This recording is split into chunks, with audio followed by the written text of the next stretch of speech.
Hello, so I'm going to take about 10 minutes just to talk through some of the key resources available to you if you're thinking of doing some sort of project, either research or service evaluation or quality improvement. So the first thing you need to do is work out what kind of idea is it that you have. Is it an idea around researching an area of practice or developing some sort of intervention? Is it something that you want to do that would improve the quality of an aspect of service delivery or where you're working? Are you trying to evaluate something that you're doing? Is it, are you trying to see whether standards of practice have been implemented effectively? So all of these things will have different processes and need different kinds of permissions and approvals. There's a really useful tool on the Health Research Authority website, and I put the link there, which is a decision tool. What kind of project are you doing and what approvals and decisions would you need? So that's called Is My Study Research. So you might find that quite a useful resource to work your way through.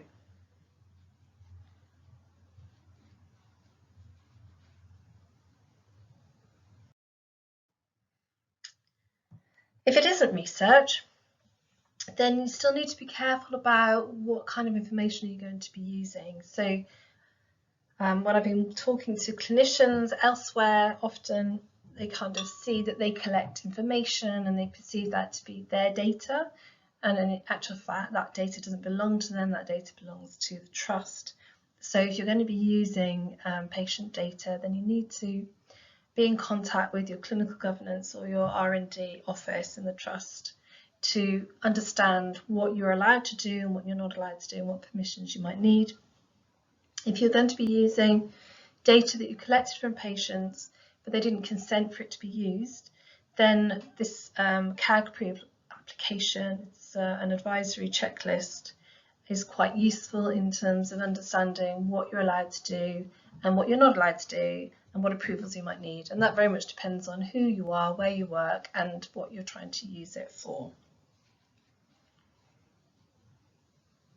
And I've also put a link there to a simple toolkit that describes quality improvement and how to go about it. In terms of help available at the university, first of all, there's the OT programme team. Many of the lecturers have a whole range of experiences, but the ones that are mostly focused on research are myself and Dr. Charlotte Brooks, Lottie. We're both occupational therapists by background, and also Dr. James Gavin, who's not an occupational therapist by background, but has an interest in musculoskeletal health and arthritis.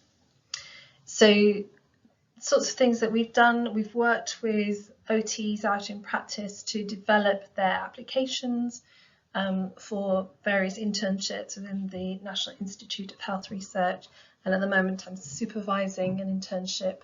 She's doing a 6-month NIHR internship with as part of Wessex ARC, looking at a literature review in a specific area. So that's something we can help you with.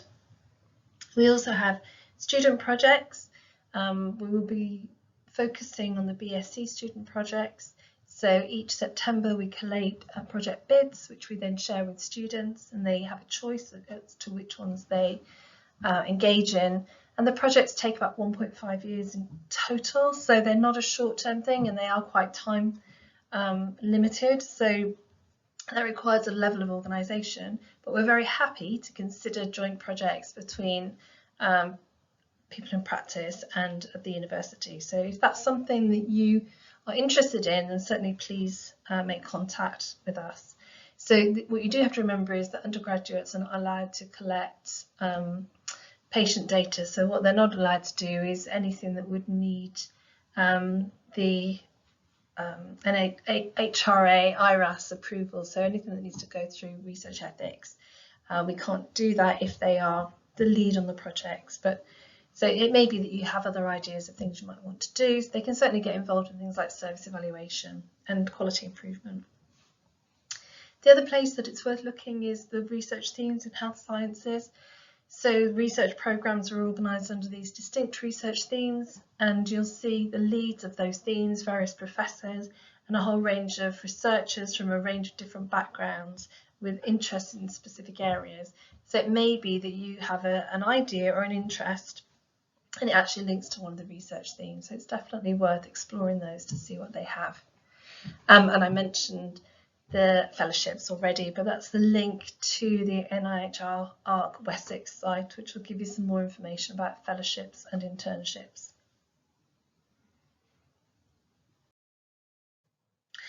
As I already mentioned, the NIHR Wessex ARC, the Applied Research Collaboration, on their website they have some fantastic resources to help you with your projects, various toolkits, sources of support and case studies, as well as opportunities. So it's definitely worth making yourself familiar with what they offer. And CAPA, so the Council for Allied Health Professions Research, the Southern Central Hub is hosted at Southampton, and this is a group led by a group of AHPs with research experience, some highly experienced researchers like Professor Pete Worsley from physiotherapy. And so they run various workshops. Some of them are online. I think each year they might do a larger, more national workshop. And these are to help researchers grow their skills. They will help you with resources and ideas, and there's a whole load of resources available on the website there. And you can make contact with any of the members of CAFE and to try and get help with different research ideas to see what they might be able to help you with or point you in the right direction. So it's definitely worth being on their radar and subscribing to their newsletter to see what opportunities are available. The Research Support Service, this was previously called the Research Design Service.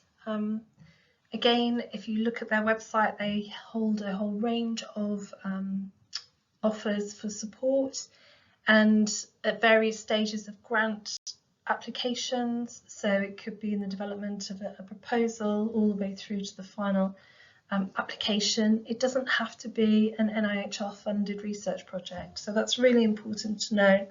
And through the Research Support Service, you can access very high level help with things like research design and statistics. They'll do feedback panels and help you to practice to be interviewed by a grant panel and those sorts of things. So it's a really, really useful service and an absolute must if you are applying for funding for a grant. And finally, there are resources related to the Royal College of Occupational Therapy. So I would be remiss if I didn't mention these. Each of the specialist sections will have an R&D lead. So you can see their information on the website. So it may be useful to contact them. It could be that you need to talk to them about accessing membership, or it may be that you want to find other people with expertise in a particular area, and that might be a good place to go. ARCA also hosts the Research Connect, which is a closed group on LinkedIn, and this is they have research champions who are also members of this group, and you can use this group to network and to try and find people who maybe have experience of a particular area of practice or research, or sometimes to share research findings or to advertise and recruit people for research. All of this I think is going to be replaced shortly with a new platform on the ARCOP website, but it is still running at the moment.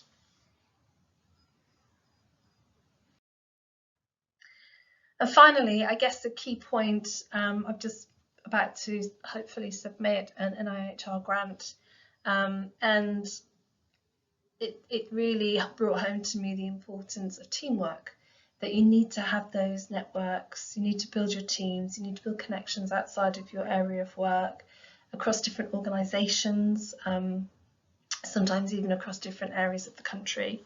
And all of this takes quite a lot of time to do. So if you have an idea, reaching out to other people and discussing it and getting an understanding of what else is going on, has anybody done this before, and what connections can you make, and potentially what partners can you find to help you on any application for funding, and all of that is absolutely essential. And I guess the last point, which is something I've learned from coming into working in university, is that time is money. So we are restricted as to how much help we can give without any sort of funding. That is the reality. So certainly we can help to advise, and I've looked at people's applications and done those sorts of things, but anything that requires anything more substantial is likely that we're going to need to organise some sort of funding for that, and it means applying for money.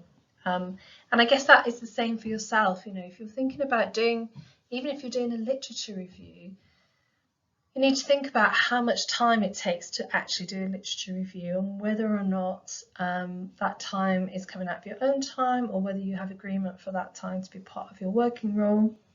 So before you sort of like launch into a project or you agree to do things, try and work out how much time investment it requires and whether or not that is actually feasible. And if it's not feasible, how would you make that possible?